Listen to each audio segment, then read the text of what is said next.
Natalie Logroño, abogado, penalista especializada en terrorismo, grupos violentos y seguridad ciudadana, es nuestra invitada, nuestra primera invitada en la tarde de hoy.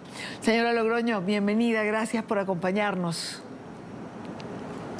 Hola, es un gusto para mí poder saludarlos desde Ecuador.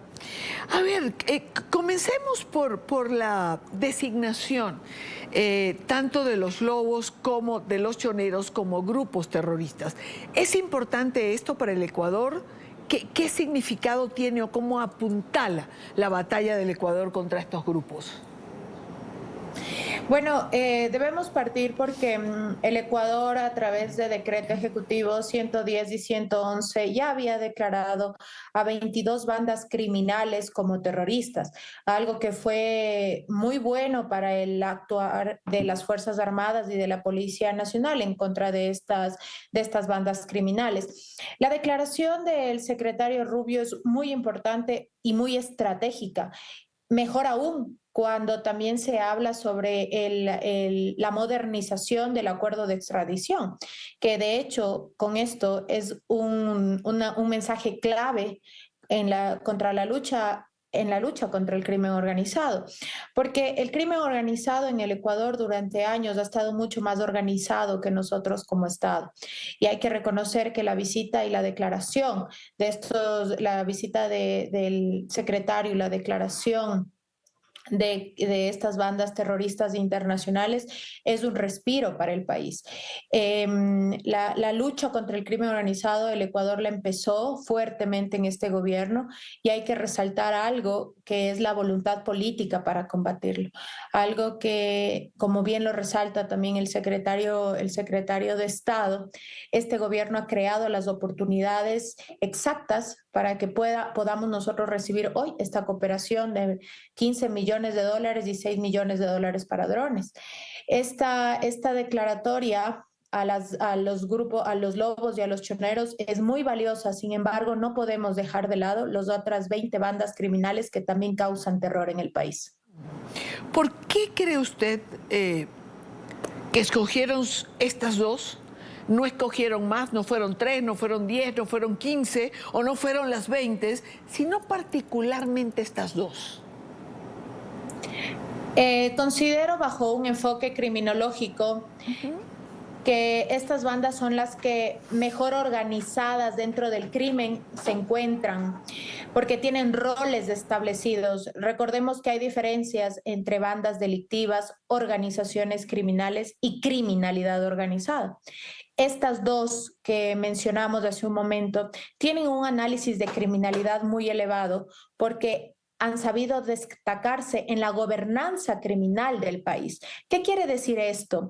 Que estas bandas tienen muy arraigada su presencia territorial, desde el reclutamiento de niños y jóvenes hasta las propias instituciones del Estado, formando así una trilogía perfecta de la gobernanza criminal. Entonces, es por eso que se ha escogido a estas dos bandas criminales, más allá, obviamente, del análisis de inteligencia propio que el Estado ha realizado. Pero partir por estas dos bandas criminales fuertes es un mensaje claro para que las otras dejen de articularse y más bien prefieran dejar las armas de lado. Mencionaba usted la importancia de modernizar la extradición. Este tipo de bandas criminales en el Ecuador, en Colombia, en Perú, tienen un miedo particular a la extradición. Siempre van contra esto en aquellos países en que se ejercita o se practica.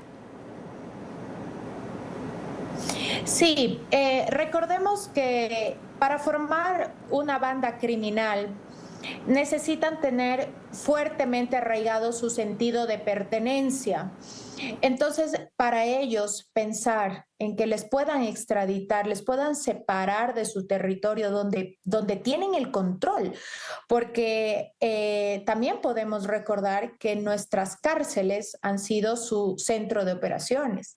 Entonces, ellos no podrían imaginar tan siquiera que no puedan estar liderando desde los centros de operaciones carcelarios de nuestro país. Y saben perfectamente que Estados Unidos tiene un sistema penitenciario mucho más estricto. Entonces, para ellos implica simplemente una baja de su carrera criminal.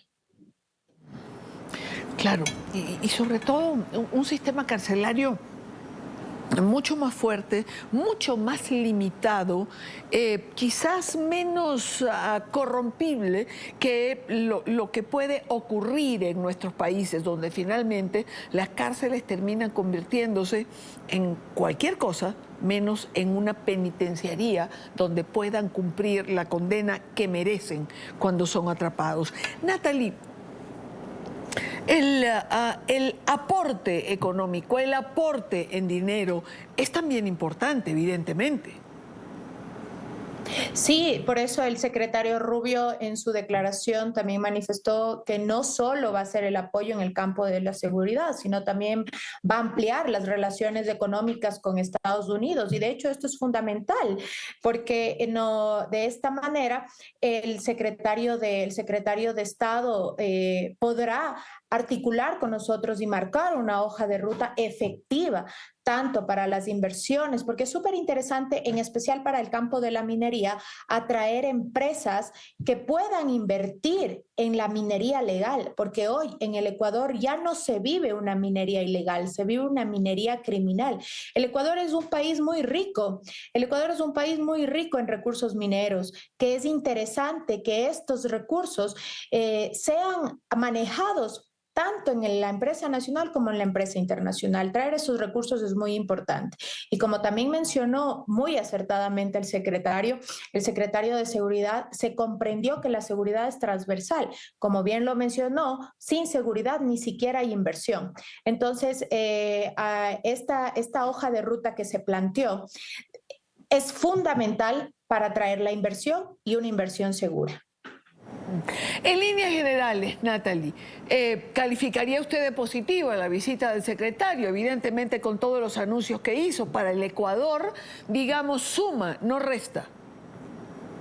100% positiva, 100% positiva, nos llena de esperanza como ecuatorianos. En mi campo de la criminología y de la seguridad es la primera vez que yo puedo observar un gobierno que tenga esa voluntad política de actuar en contra del crimen organizado. Y eso es muy loable, así que vamos a esperar cómo se va a trazar esta hoja de ruta. Esperemos también que los funcionarios que vayan a estar a cargo de ejecutar estas hojas de ruta no desperdicien el tiempo y la voluntad política que hoy se tiene. Ojalá, ojalá y así no sea. El presidente Noboa también se mostró satisfecho por esta visita. Aparte, creo que el trabajo en conjunto con Estados Unidos evidentemente también puede ser fructífero para el Ecuador. Se habló de alguna base, alguna vez existió, lo mencionó el secretario de Estado, dijo nos han invitado, esto podría ser, habría que pensarlo, pero evidentemente el colocar instrumentos, creo que los llamó militares en territorio ecuatoriano, sería beneficioso para ambos países. Siempre hay quien tiene una arista nacionalista, pero ¿usted cómo lo vería? Todavía se está trazando la viabilidad para poder instaurar la base de Manta. De hecho, tenemos una consulta popular que ya está muy cerca que se dé. Pero tenemos un impedimento constitucional que evidentemente hay que marcarlo a la interna, hay que modificarlo a la interna, hay que ver la viabilidad jurídica para poder instaurarlo. Sin embargo, así no sea con la base de Manta, pero la voluntad de actuación y la voluntad para poder ejercer estos campos de acción en contra del crimen organizado está presente. Y así no vayamos a poner una base de Manta, pero vamos a dar guerra al crimen organizado. Pero también es súper importante en esto no solo atacar la violencia directa, sino también la violencia estructural. Considerar que la seguridad humana es la base fundamental de la seguridad ciudadana. No podremos pensar que solo atrayendo más fuerza pública, equipando a nuestra policía y a nuestro ejército, vamos a mejorar la seguridad del país. No es solo eso. Ecuador necesita que sea atendida a las 7 necesidades básicas de la seguridad humana para la integridad y el desarrollo de los niños, jóvenes, adolescentes y personas que se encuentran en un posible campo de reclutamiento. Si no, no tiene sentido. No, esto no podemos ser solo reactivos, también tenemos que ser preventivos, trabajar en seguridad humana, trabajar con las alcaldías, trabajar en prevención situacional, trabajar en criminología ambiental. Es súper interesante. Entonces, sí es importante que no solo pidamos estos recursos para dotar de equipamiento, que también es importante, a las Fuerzas Armadas y a la policía, sino también para trabajar desde las bases, porque es ahí donde el crimen organizado se vuelve el seguro social de la gente. Es Natalie Logroño, es abogada, es penalista, es especialista en terrorismo, en grupos violentos y seguridad ciudadana. Hemos conversado con ella desde el Ecuador. Muchísimas gracias por su tiempo, gracias por atendernos. Gracias, un placer. Muy buena tarde.